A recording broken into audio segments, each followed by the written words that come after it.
to another episode of Financial Freeway. My name is David J. Attwood, the man rocking the Ray-Bans. And today we are being given a little bit of grace with work due to a function at work. They're letting us take off a few minutes early, so I got to take full advantage of that and get up on the road and early enough so I can actually wear my Ray-Bans and without a fear of causing a motor vehicle accident. So that's a good thing. So we were having a luncheon, and it's one of those things where the bosses come around and, they'll see you there and they'll buy you a beer.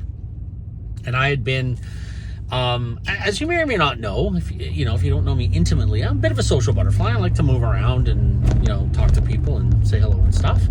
And so I was walking around, just adjusting this a little bit. I was walking around saying hello, and when I get back to my table, I see that the boss was there and he bought everyone a beer except for me. And so I said, "Where's my beer?" That's a joke. And everyone's like, "Well, you weren't here." And I said, "What? How dare he?" And I made a bit of a scene, and I said, "You know what? If that's going to be how I'm treated in this organization, I'm leaving. I'm leaving this party." I turn around, my boss was right behind me, and he's like, "I'll buy you a beer, Dave." So here's my point: if you're going to start doing the sarcastic humor like I like to do, make sure you spin around and look around and see if the person that you're going to be mocking or making light of isn't right behind you. So it was a very awkward situation. Anyways, we are diving right into into Christmas here, and I've a lot of the philosophies that I've kind of been working out in my mind about how to create wealth and abundance. I did this kind of as almost like a mind exercise, like about 6 years ago, 6 years ago. And since then, I've been trying to really put it out there to the world, to people I know and people I care about, what is possible. And I did it as an exercise, but then I started to realize there's actually a potential to it. This is based in real, actual numbers and real situations that are very possible. And it's funny because I'm also reading a lot to kind of back up the information that I thought I was right about, and now I'm learning the stuff kind of in reverse order. So I'm learning the stuff that I already came up with, but I'm hearing it from other people, which makes me believe that I actually am on the right track, which is really important. And this is why I say this. When I tell people, and I have this kind of almost like a joke, like if I were to draw a line on the road and say, cross that line and you can be a success, I know so many people won't cross that line. They won't just walk. They won't do the very basic minimum things to get across that line. And those little sacrifices that are made in the beginning make such a big difference in the end. So I'm reading this book right now called Set for Life, and it's talking about how to save in the beginning. And one of the things it says is save on living costs. It's the biggest thing you can do. If you were to forego your cup of coffee, like I've said before, doing I call it the coffee retirement plan. If you were to forego your Starbucks in the morning, you could pay for your retirement. And I've worked the numbers out, and it's true. You absolutely could.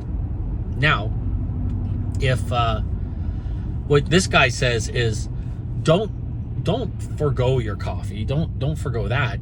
Make really big changes, like cut down on the cost of your living expenses. Bring in roommates, rent out extra rooms in your house to other people, Airbnb, house hack. Or as I've said, and I've said it in my book, Conversations with Keegan, which is available on Amazon. The link is below in the comments. And also in this latest book I'm working on called Starting from Zero, the whole point is that if you take those first 2 years and start to really sacrifice your the comfort of having a big house to yourself, you can really start getting to a point where you are set for life. Sorry. Yeah, it's a little chilly out. I am shocked at how many people just aren't willing to cross that line. They aren't willing to walk across the road to the other side. And I mean, people are very dear to me. I'm broke. How did you do it, Dave? How do I do it? And I'll say, okay, well, here's how you can do it. You have a 2-bedroom apartment. Get a roommate. Get a roommate, and now that'll cut your living expenses, if not in half, in more than just half.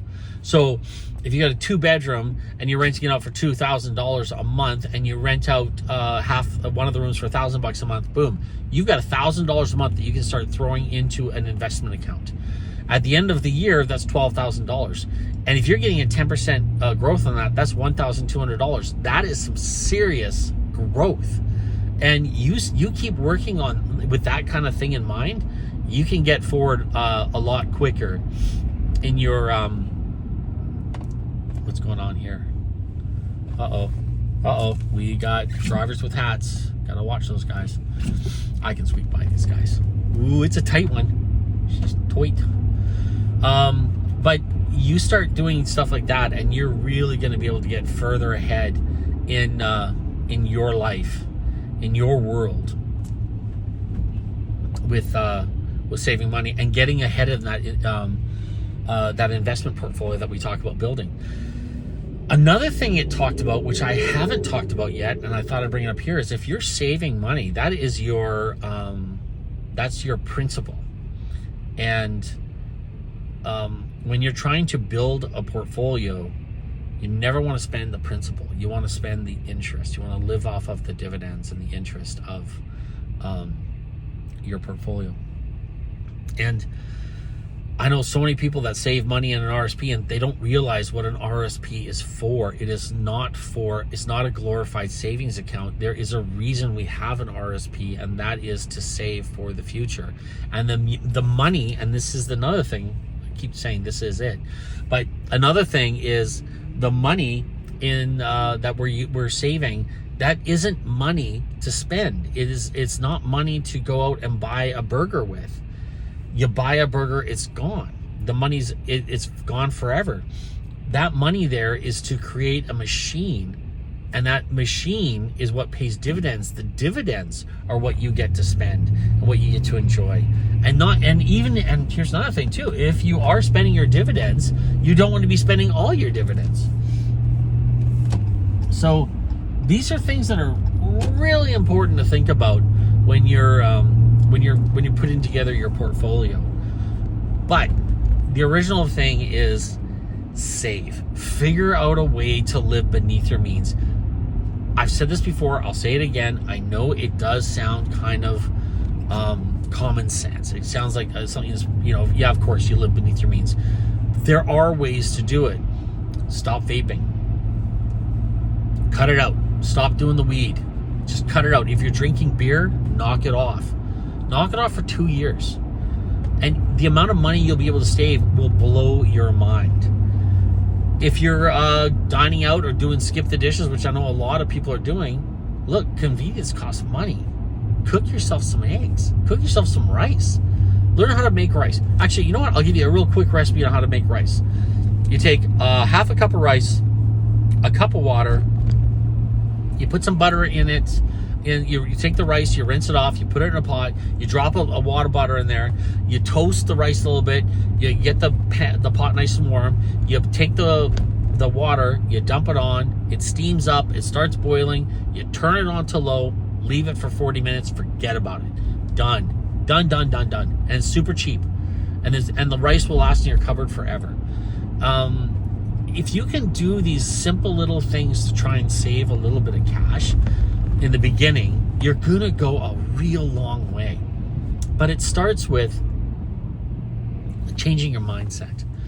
Like, you had a shitty childhood, get it. You deserve to have a more comfortable adult life. Sure, everyone does. But do you want to live a life of abundance? This is where you got to start thinking, okay, is living in my 50s without work, completely financially independent, doing only what I want to do, not beholden to a client or a customer or a boss, is that worth struggling a little bit? And not struggling, that's the wrong word. It's not. It's restraint. It's a little bit of sacrifice in the beginning. If you are able to take a couple of years out of your life and say, you know what, I'm going to sacrifice for a little bit. I'm not going to go to McDonald's. I'm not going to go to the weed dispensary. I'm going to actually knuckle down and save some money. I'm going to put this money into an account, and I'm going to start putting it into an investment account. And I'm going to start taking some real steps towards getting a portfolio put together. And when you start doing that, you'll realize, first of all, the sacrifice isn't half what you thought it was. You know, like I've done it many times where I'm like, I'm too tired to cook. Let's just order a pizza. Well, you know what? When you start cooking, you say, I order pizza is going to be an hour before it's delivered. It's going to cost me $70 with the delivery charge, the tip, blah, blah, blah, blah. You know what? Just simply start cooking for yourself, and you realize it's not that difficult. It's not that challenging to get that part, that sacrifice, that little bit of convenience to have it dinner yourself. It's not as big a monster as we think it is. And when what's going on here? When we're faced with it, we always think, oh my God, it's going to be so hard and so fucking boring. And no, it's not. It's really, once you're in it, you start, you know what? Beans and rice is nice. It's not that bad. And, you know, doing my own laundry and walking to work. All kinds of things. You know, you're living in a nice part of town and the rent is really high. So you move to a cheaper part of town and you get a roommate and you realize it's not that bad. Life is still good. And if you can start doing that early and you can start putting the investments into an account, start getting things going, you're going to have a really good life. And you don't need to have $1 million a year job to do it. You can do it even if you're working for minimum wage, if you're smart and you're using the advantages that are there for you. Anyways, folks, thanks so much for watching. If you're checking us out on YouTube, make sure you subscribe. If you haven't already, check out financialfreeway23.ca. It's an amazing website. We're really happy about it. We are updating it on a regular basis. Check it out. If you are watching this YouTube, again, hit the thumbs up. Always love that. And share the word. That's the most important thing I say to people all the time. Our goal here is to ensure that as many people as possible are actually educated in the ways of finance, saving, and living a life of abundance. Because, you know, we feel very strongly that society has let the youth down and not teaching them this. They teach them how to get a job and be a good worker, but they don't teach them the basics about finance. And this is what we do here on Financial Freeway.